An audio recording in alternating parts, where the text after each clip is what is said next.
Hi everyone, we are looking at daily habits for a strong immune system. Welcome to George Coaching. I'm Jimmy George and I'm here with Paula George.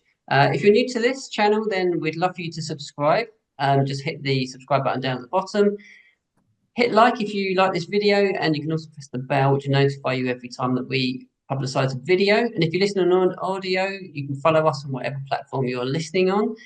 And if you're not already a George Coaching Insider, you can go to georgecoaching.com and just pop your email in, and you will get the Friday Five every Friday in your inbox, which is 5 topics for you to reflect on about your health, performance, and it's also got our latest news and events in it. So we'd love for you to become a George Coaching Insider.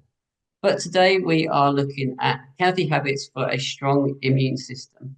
So Paula, can you think of anybody that you've met over this winter that this might be a benefit to, that their immune system might need a little bit of help?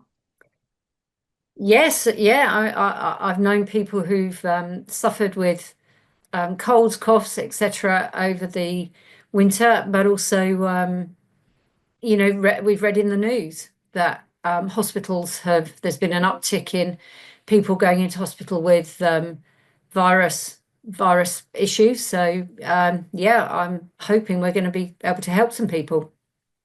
Yeah, absolutely. I think this is something we've been keen to put together for a while. Definitely heard of I've got a few people that I know that work in offices that are open plan, and they say that the colds are doing the rounds, or that bug that is going around. And this isn't going to stop that happening, but it's going to give people some recommendations for how to prevent it having an impact on them. So maybe they will still catch a cold, but hopefully with these points we're going to talk about, they can lessen how much it will affect them, maybe the duration, how intense it is, or hopefully prevent it, which we're always into prevention rather than cure. So the first thing that we think is probably a good place to start is with basic hygiene, and it is something that it got a lot of attention in 2020. We had celebrity chefs, we had surgeons, there was videos of how to wash your hands, there was loads about hygiene, and the question is it still there? Are people still following that? The first thing is washing your hands when you think of basic hygiene. Yeah, I don't know is the answer. I mean, obviously you observe people's behaviors when you're in public toilets, and so it's difficult to know what proportion of the population might still be following that advice. But I do remember a British professional cycling team, Team Sky, really highlighted the importance of basic hygiene, washing their hands, to the professional cyclists, and they looked upon it as one of their marginal gains. In that, if and I think they brought surgeons in to show them how a surgeon would wash their hands, and it really was that they were traveling around. When they go to the grand tours, they're traveling around, they're in different hotels on different nights, and it was a preventative measure to help them not succumb to bugs or germs or things that might be in all the different places that they went to. So hand washing, I think, is a really important thing, habit to maintain and to keep on top of, to help stop the spread of these things. But also it just to protect your immune system. It may not be an immunity building thing, but I think it's certainly an immunity protection habit. Absolutely, it's a preventative, and if you don't know much about us, we also run a wellness centre, which is where we see our clients face to face, and we have other experts there that run their services from there. And on the door in our gym, we still have alcohol cleaner, and it's part of our marginal gain is to be able to offer that to everybody that comes into our facility, that it is there. There's an option there to keep your hands clean and hopefully um, prevent anything being passed around. So the next thing we're going to consider is nutrition. and the effect of nutrition on your body. And um, we did this in a previous video where we went a little bit more into detail. So you can jump back if you want to go into nutrition and take a look at that video. But what we're suggesting, what we recommend to people we work with and that we follow as well, is that you eat a nutrients dense diet. Um, what does, just from our last video, Paula, what does that overview of that look like? Well, it's getting a balance of nutrient dense foods in your diet, and that means that the nutritional value is high um, in the calories that you're consuming. So, you know, you can get highly calorific food that doesn't have an awful lot of nutrients in it. And general guidelines, the more processed the food is, the less the nutritional value might possibly be. So, you know, if you can find food that has the least amount of packaging on it, so, you know, raw vegetables, etc., and cook from scratch, then that is probably going to give you a more nutrient dense diet on the whole. But in terms of immunity, there's been a lot of attention around gut health and gut flora, and you know the millions and millions of bacteria and fungus and microbes that inhabit our guts. And there is a well-established link now that a healthy gut flora can really feed into our healthy immune system. So a good diet feeds, you know, keeps the gut healthy, and that in turn will support our immune system. It's a really, really great piece to consider, isn't it? Because that can have such an effect on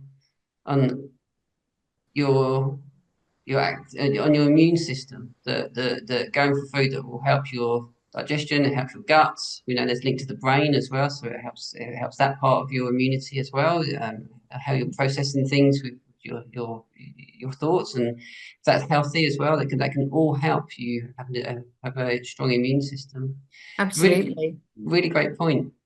And you know, it's a case of making sure that all the gut flora is healthy, and you can support that with probiotics, but equally you've got to make sure that they get the right food as well. So you can also support your gut flora with prebiotics. So it's again, it's probably a topic for another discussion because there's an awful lot to it. But there are, you know, there are really good ways that you can support your gut flora. We will definitely come back to that topic. We're building up a bank of other things that we're going to end up talking about in our next conversation. So I think that'll be a really, really great one for people to listen to. Staying active is a easy win. It's a very easy win, and you know we're in winter at the moment, and it can be really challenging. It can be quite tough. You know, if we have overcast days and weeks, we don't particularly get a lot of daylight. We have a lot of night because it's we're in winter, and obviously the clocks change, and that can make staying active quite challenging. However, going for walks, just walking around your garden, trying to make sure that you prioritize your exercise in your diary and that you go and do it. They're all things that can keep your body circulating, they can keep it moving, and just that movement keeps it healthy and it will overall help your immune system. Mm. And I think tagged onto that is stress management. You know, we know that chronic stress weakens immunity, and so being active can also help with stress management. But if people can practice mindfulness, you know, breathing techniques, getting out into nature despite the weather, we know that trees give off chemicals that actively help us as humans, which is, you know, mind blowing, really. But they give off chemicals that help reduce blood pressure and can definitely help support our immune systems. Stress is such a quiet one that slowly chips away at people and can have such a massive paralyzing effect on them. Mm. And we'll put them two together. Keeping active and stress management can go really well hand in hand. And it could be, like you say, going out for a walk, but not taking your phone. The world won't end if you don't take your phone for a 15-minute walk, and Mm. just being away from anything that could be stressful, just to be out there with your thoughts and just to de-stress. Some people find exercising takes physically gets the stress out of their body, and it just brings them down. It's a shift in energy to Mm. to change stress, but stress has a big impact, doesn't it, on your immune system. Definitely. And I would always advise anybody who is suffering from stress that they find someone to talk to, and it's like you say, it can be a really quiet one. But I think if you are worrying about it, and you're starting to suffer from it, then I would always advise go and seek help. Go and find someone to talk to. There's nothing to be ashamed of. It's not one of those things that I think carries any um, shame to it, and I think it's really important that people talk. And we've already mentioned the team before, but Team Sky really pioneered that they were looking at any area they could work on, and they had their expert mechanics, they had their masseurs, they had their coaches, they had their coaches that would analyze data. Then they also had coaches for the mental approach, and a lot of it was how do athletes deal with stress, and they needed them that side of things a coach, and that has filtered down into everyday life. That you might work with your coach on your training program. You might have a massage therapist that helps you with tissue tension, and you might have a counselor that helps you with your mental health. It's definitely something to go and seek out if you're finding that you can't find the answers yourself. Absolutely. And that would link onto sleep, because you want to be active. You don't want to stress because you want to be able to sleep. And sleep is it is the number one thing that recovers you. So everything else helps recovery, can aid recovery, but good quality sleep is our prime component for making sure you're recovered. And that means that you will be able to have a stronger immune system if you're recovered. If you're going through a phase where you're not sleeping, or you're stressed, or you're working hard, it's more than likely that your ability to fight off bugs and colds and flus is going to be reduced, just because of the state that your body is in at that current time. And also, with lack of sleep, uh, cognitive reasoning lowers, food choices change, and tired people often report that they will just reach for something that's easy and that may not have much nutritional value. So sleep's vital. It regenerates the immune cells in our bodies. It releases the hormones that repair us, and it's really vital, isn't it? Yeah, absolutely. It really is. I'm a big fan of sleeping and power napping as well. If you need a micro recovery, the power nap is a great thing from experience.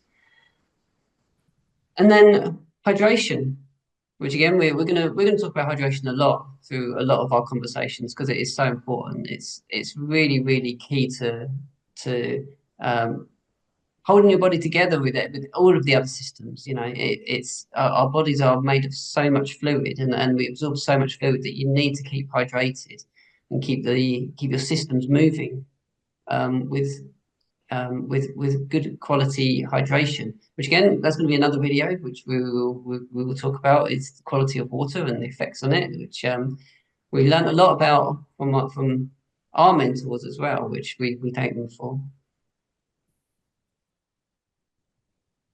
And then again,